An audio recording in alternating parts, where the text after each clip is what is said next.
ముఖ్యంగా రాజేంద్ర నగర్ డివిజన్లో భూసేకరణకు సంబంధించి 2 ప్రాథమిక నోటిఫికేషన్లు గండిపేట అండ్ రాజేంద్ర నగర్ మండల్లో ఇవ్వడం జరిగింది. ముఖ్యంగా గండిపేట మండల్లో కిస్మత్పూర్ విలేజ్ అండ్ దర్గా ఖలీజ్ఖాన్ గ్రామాలలో భూసేకరణ చేయడానికి ప్రాథమిక నోటిఫికేషన్ ఇవ్వడం జరిగింది. దాంట్లో దర్గా ఖలీజ్ఖాన్లో 24 ఎకరాల 38 గుంటలు, కిస్మత్పూర్లో 19 ఎకరాల 10 గుంటలకు సంబంధించి మనం ప్రాథమిక నోటిఫికేషన్ ఇవ్వడం జరిగింది. అయితే ఈ 2 గ్రామాలకు సంబంధించి ఏదైతే మనకి రిక్రియేషన్ MRDC నుంచి రావడం జరిగిందో దానికి సంబంధించి చూసినప్పుడు ఈ 2 గ్రామాలలో నోటిఫై చేసిన ఏరియా అంతా కూడా బండు కింద 500 మీటర్స్ లోపట ఉన్న ఏరియాకి సంబంధించిన ప్లేస్ అది. So as per existing rules ప్రకారము బండి కింద 500 మీటర్ల లోపు కన్స్ట్రక్షన్ ప్రొహిబిటెడ్ ఏరియా అది. భవిష్యత్తులో కానీ ఇప్పుడున్న రూల్స్ ప్రకారం కానీ అక్కడ ఎలాంటి నిర్మాణాలు చేయడానికి అవకాశం లేదు. సో ఇటువంటి భూమిని భూసేకరణ చేసి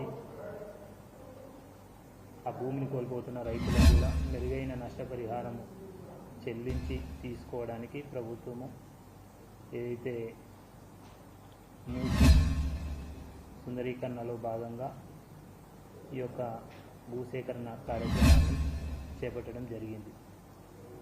అందులో ముఖ్యంగా ఏదైతే 500 మీటర్ల లోబడి ఈ యొక్క నిర్మాణాలకు అనుమతి లేని ప్రాంతం ఏదైతే ఉందో ఆ ప్రాంతానికి సంబంధించి మనము బండి కింద, ముఖ్యంగా ఈ బండి కింద 500 మీటర్ల లోపు కన్స్ట్రక్షన్ అవకాశం లేదు.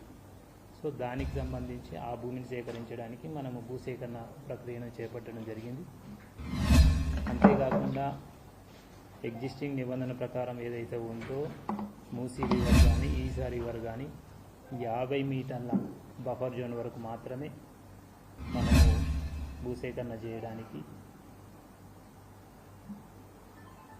ప్రక్రియ ప్రారంభించడం జరిగింది. అయితే ఇప్పుడు మనం నోటిఫై చేసిన ఏరియా ఏదైతే దర్గా ఖలీజ్ఖాన్ కానీ కిస్మత్పూర్ ఏరియా కానీ ఇది 500 మీటర్ల బండి కింద ఉంది, వితిన్ ద 500 మీటర్స్లో ఉంది. ఇది కన్స్ట్రక్షన్కి అవకాశం లేదు. అంతేకాకుండా మనము బండ్లగూడ జాగీర్, అలాగే ఉప్పర్పల్లి, హైదర్గూడలో కూడా మనము ఒక 42 ఎకరాలకి ప్రాథమిక నోటిఫికేషన్ ఇవ్వడం జరిగింది. ముఖ్యంగా దీంట్లో బండ్లగూడ జాగీర్కి సంబంధించి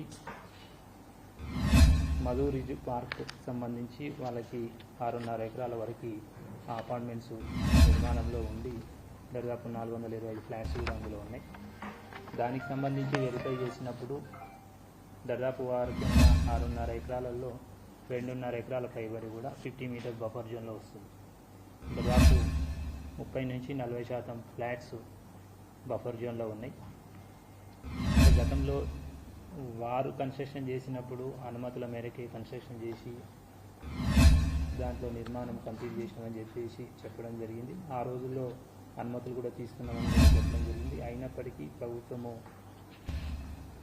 బఫర్ జోన్లో ఉన్నాయని కానీ ఇతరత్ర నిబంధనలకు విరుద్ధంగా ఉన్నాయని కానీ ఎక్కడ కూడా ప్రభుత్వం తరఫున ఇబ్బంది పెట్టడం లేదు.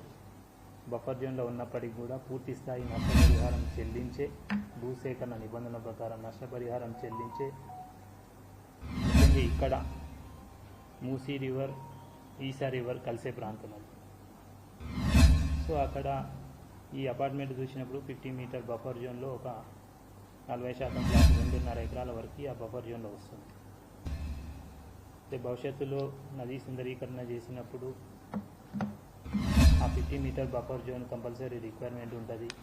మిగతా వాళ్ళ ప్లేస్ ఏదైతే ఉందో అన్న కన్స్ట్రక్షన్స్ ఉన్నాయి కాబట్టి వారికి ఇబ్బంది లేకుండా ఆ 50 మీటర్ బఫర్ జోన్తో పాటు మిగతాది కూడా భూసేకరణ చేసి మార్కెట్ రేట్ ప్రకారం, మెరుగైన మార్కెట్ రేట్ ప్రకారం చెల్లించి, ముఖ్యంగా వారి ఆమోదం మేరకే వాళ్ళతో నెగోషియేట్ చేసి ఆ యొక్క నష్టపరిహారము తీసుకోవాలనేది ప్రభుత్వ ప్రధాన ఉద్దేశం.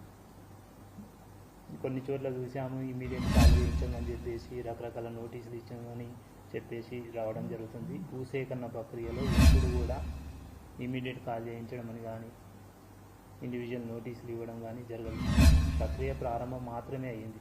దాన్ని దశల వారీగా గ్రామ సభలు ఉంటాయి. ఆ తర్వాత ఇండివిజువల్గా దాన్ని సర్వే చేయడం జరుగుతుంది. సర్వే చేసిన తర్వాత అసలైన ఓనర్లు ఎవరు అనే వివరాలు కూడా సేకరించడం జరుగుతుంది. సేకరించిన తర్వాత ల్యాండ్ ఎక్విజిషన్లో భాగంగా నెగోషియేషన్స్ చేసి ఎవరైతే ఓనర్ ఉన్నారో ఆ ఓనర్కి భూసేకరణ అధికారులకు మధ్య ప్రభుత్వానికి మధ్య నెగోషియేషన్స్ చేసిన తర్వాత నష్టపరిహారం చెల్లించిన తర్వాత పూర్తి స్థాయిలో ల్యాండ్ ఎక్విజిషన్ ప్రక్రియ కంప్లీట్ అయిన తర్వాతనే మనము ఏదైనా వికేట్ చేయించడానికి అవకాశం ఉంటుంది. కాబట్టి ఇక్కడ భూసేకరణ నిబంధనల ప్రకారము ఈ యొక్క భూసేకరణ విషయాన్ని ఈరోజు ముఖ్యంగా ఏదైతే మధు పార్క్ రిడ్జ్ అపార్ట్మెంట్ ఏదైతే ఉందో వారి ప్రతినిధులు కూడా ఈరోజు రావడం జరిగింది. ఈ భూసేకరణకు సంబంధించిన విషయాలన్నింటినీ కూడా వారికి కూడా బ్రీఫ్ చేయడం జరిగింది. ముఖ్యంగా వారికి సంబంధించి ఏదైతే ఏ బ్లాక్ బి బ్లాక్ సంబంధించిన ప్రతినిధులు ఎవరైతే ఉన్నారో వారి నుంచి వారికి మెరుగైన పరిహారం చెల్లించాలని చెప్పేసి వారు కూడా కోరడం జరుగుతుంది. వారు ఈరోజు కలిసిన విషయాన్ని కూడా వాళ్ళ రెసిడెన్సీ అందరూ కూడా జనరల్ బాడీ మీటింగ్ పెట్టుకొని ఈరోజు జరిగిన విషయాలన్నింటినీ కూడా వారికి కూడా బ్రీఫ్ చేసి వారు కూడా గ్రామసభ పెట్టమని కోరడం జరుగుతూ ఉంది. సో దశలో ఏదైతే భూసేకరణ ప్రక్రియలో భాగంగా గ్రామసభ కూడా పెట్టి అన్ని అంశాలు కూడా వారితో చర్చించడం జరుగుతుంది. ముఖ్యంగా ఎక్కడ కూడా మూసీకి సంబంధించి 50 మీటర్ల బఫర్ జోన్ వరకు మాత్రమే తీసుకోవడం జరుగుతుంది.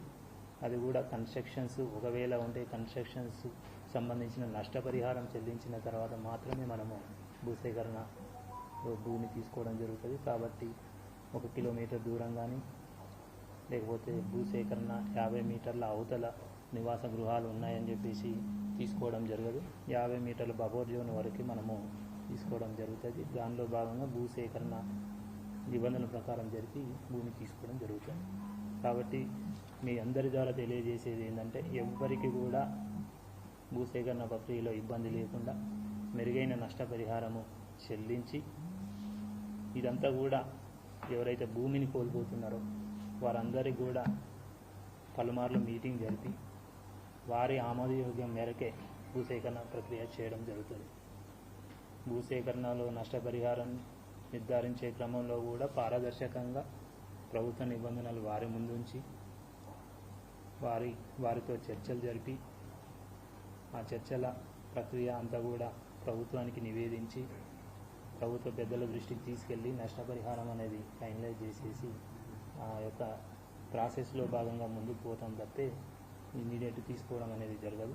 కాబట్టి దయచేసి మీ అందరి ద్వారా కోరేది ఏంటంటే ఒక మూసి ఏదైతే సుందరీకరణలో భాగంగా ముఖ్యంగా ఈ యొక్క ప్రాసెస్కు ఒక పాజిటివ్ ధోరణిలో ముందుకు వెళ్ళి ఎవరైతే భూసేకరణలో భూమి కోల్పోతున్నారో వారికి కూడా మనందరి తరఫున నచ్చజెప్పి వారికి కూడా నష్టం లేకుండా ముందుకు పోవాలన్నది ప్రభుత్వ ప్రధాన ఉద్దేశం. కాబట్టి ఈ సందర్భంగా మిమ్మల్ని కోరేది ఏంటంటే ఒక పాజిటివ్ భూసేకరణ విషయంలో ఇతరత్ర ఎవరు చెప్పినా కూడా భూసేకరణ అధికారిగా మా యొక్క అభిప్రాయాలను తీసుకొని ఈ విషయంలో ప్రజలకు కూడా తెలియజేయాల్సిందిగా ఈ సందర్భంగా మిమ్మల్ని కోరడం జరుగుతూ ఉంది. కాబట్టి ప్రాథమిక నోటిఫికేషన్ తర్వాత భూసేకరణలో భాగంగా ఎంజాయ్మెంట్ సర్వే చేస్తాం. ఎంజాయ్మెంట్ సర్వే చేసినప్పుడు ఎవరిది భూమి పోతుంది, ఎంతెంత పోతుంది, ఆ భూమిలో ఏమన్నా నిర్మాణాలు ఉన్నాయా, ఆ భూమిలో ఏమన్నా ఇండ్లు ఉన్నాయా, ఆ భూమిలో ఇతరత్ర కన్స్ట్రక్షన్స్ కానీ చెట్లు కానీ బోర్వెల్స్ కానీ ఇవన్నీ కూడా సేకరించి వీటన్నిటి కూడా నష్టపరిహారం చెల్లించాల్సి వస్తుంది. కాబట్టి ఇవన్నీ కూడా క్యాలిక్యులేట్ చేసి ఫైనల్గా అమౌంట్ నిర్ధారిస్తాం. సో ఆ ప్రాసెస్లో భాగంగా ముందుకు పోతూ ఉంటాం. కాబట్టి దయచేసి ఈ యొక్క భూసేకరణ ప్రక్రియలో ఒక పాజిటివ్ అంశాన్ని ప్రజల ముందు ఉంచాలని కూడా కోరుకుంటూ ఎక్కడ కూడా మనము 50 మీటర్ల దాటిపోవట్లేదు. ఎక్కడైతే కన్ఫ్లుయెన్స్ పాయింట్ ఎక్కడైతే మూసి ఈసా రివర్ ఎక్కడైతే కలిసే ప్రాంతాలు ఉన్నాయో అక్కడ కొంచెం 50 మీటర్లు దాటి దానికి పక్కన ఉన్న దాన్ని కూడా నోటిఫై చేయడం జరిగింది. అది కూడా ఖాళీ ప్లేస్ నోటిఫై చేయడం జరిగింది. అందులో భాగంగా తప్పితే ఎక్కడ కూడా మనము ప్లస్ ఇక్కడ 500 మీటర్లు బండి కింద ఉంది కాబట్టి అక్కడ నిర్మాణాలకు అవకాశం లేదు కాబట్టి దాన్ని నోటిఫై చేసింది. సో ఈ రకంగా ప్రాథమిక నోటిఫికేషన్ ఇచ్చిన తర్వాత 60 రోజుల్లోపు ఆ యొక్క నోటిఫికేషన్ మీద అభ్యంతరాలు ఉంటే కూడా సబ్మిట్ చేయమని చెప్పడం జరిగింది. ఆ యొక్క నోటిఫికేషన్ వివరాలు కూడా ప్రజల ముందు ఉంచడం జరిగింది. దాంట్లో కూడా కొన్ని అభ్యంతరాలు కూడా స్వీకరణ చేయడం జరుగుతూ ఉంది. దాన్ని ప్రాసెస్లో భాగంగా మేము డిస్పోజల్ చేస్తూ ఫర్దర్ ప్రాసెస్ తీసుకెళ్తాం, మెరుగైన నష్టపరిహారం చెల్లిస్తాం.